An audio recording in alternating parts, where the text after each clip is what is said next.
Cris Borg é uma das poucas lutadoras do mundo do MMA que conseguiu ganhar cinturão dentro de 4 organizações diferentes. A curitibana foi campeã do Strikeforce, do UFC, do Bellator e também do Invicta. Outros campeões tentaram o mesmo feito, trocaram de organização, mas acabaram decepcionando e não conseguiram ter sucesso. No top 5 de hoje, vamos trazer 5 ex-campeões que chegaram no UFC, mas acabaram fracassando.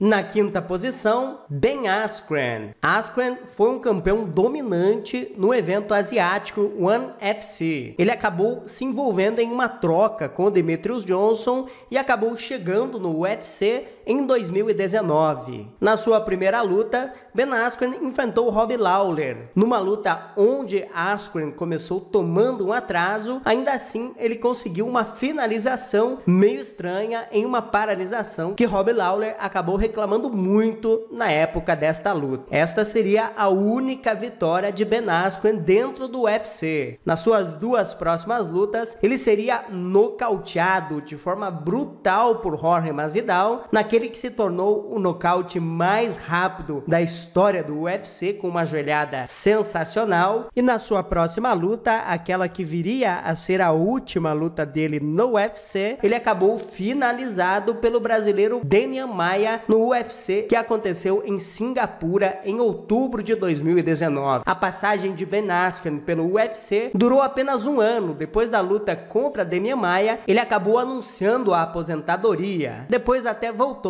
para pagar um papelão contra Jake Paul e ser nocauteado no boxe.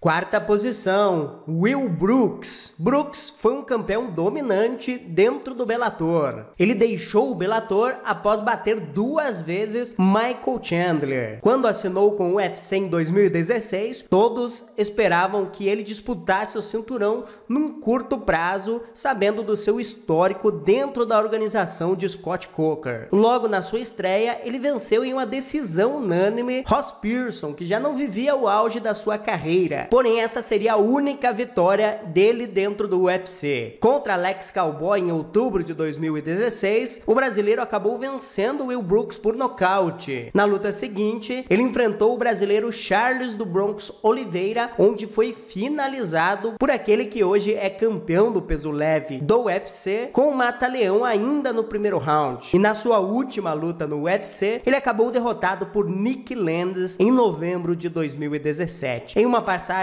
de apenas 2 anos dentro do UFC, ele deixou o evento somando 3 derrotas, apenas 1 vitória, e foi mandado embora do evento após a derrota para Nick Landis. Na terceira posição, temos Gilbert Melendez. Melendez chegou no UFC como o cara do peso leve. Logo na sua estreia, ele foi direto disputar o cinturão contra Ben Henderson. Ele chegou do Strikeforce como campeão do peso leve e já teve logo a chance de enfrentar o campeão do UFC na sua estreia. Porém, acabou perdendo em uma decisão dividida para Ben Henderson. Na sua luta seguinte, enfrentou Diego Sanchez e conseguiu uma boa vitória na decisão, que novamente foi premiado com a segunda disputa de cinturão no UFC em apenas 1 ano na organização. Contra Anthony Pettis, Melendez decepcionou novamente e foi finalizado no UFC 181, que aconteceu em dezembro de 2014. Depois dessa derrota, Melendez não foi o mesmo, acabou sofrendo derrota na decisão para Ed Álvares em junho de 2015, foi dominado pelo brasileiro Edson Barbosa em julho de 2016, teve suas pernas quase destruídas pelos chutes de Jeremy Stephens em setembro de 2017 e em 2019 foi novamente dominado pelo inglês Arnold Allen, e após a derrota para Arnold Allen, ele deixou o UFC com apenas 2 vitórias e 6 derrotas em 8 lutas.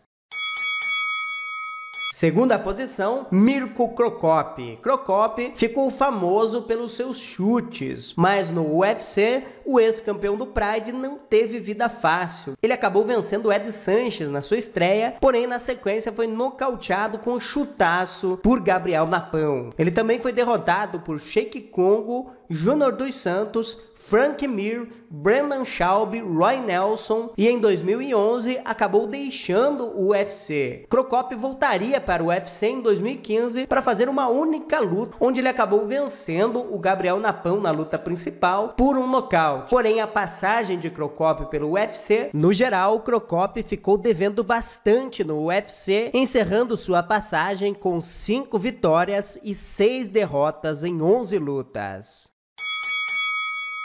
E na primeira posição, Hector Lombard, o ex-campeão do peso médio do Bellator, chegou no UFC como o cara para destronar Anderson Silva. Porém, logo na sua estreia, ele acabou decepcionando e perdeu para Tim Bolt por decisão dividida. Na sequência, venceu o brasileiro Rosimar Palhares, mas na luta seguinte, em março de 2013, foi derrotado por Yushin Okami na decisão. Ele ainda acumulou 2 vitórias sobre Nate Marquardt e Jake Shields, mas daí em diante, em 2015, iria iniciar a pior fase da carreira de Lombard. Além de cair no doping na luta contra Joshua Burkman, ele acumulou derrotas para Neil Magny por nocaute, Dan Henderson também por nocaute, perdeu para Johnny Hendricks na decisão, foi derrotado por Anthony Smith por nocaute, Sib Dalloway acabou vencendo Lombard depois de uma desclassificação. Ele também acabou perdendo para Thales Leites na decisão. No total, a passagem de Lombard pelo UFC foi uma das piores de um ex-campeão. Ele teve 8 derrotas na organização e apenas 3 vitórias e 1 no contest. Hector Lombard ficando na primeira posição do nosso top 5 campeões que decepcionaram no UFC. E assim chegamos ao final de mais um Top 5. Gostou do vídeo? Não esqueça de curtir, compartilhar e se inscrever do canal, que em breve voltamos para mais um Top 5.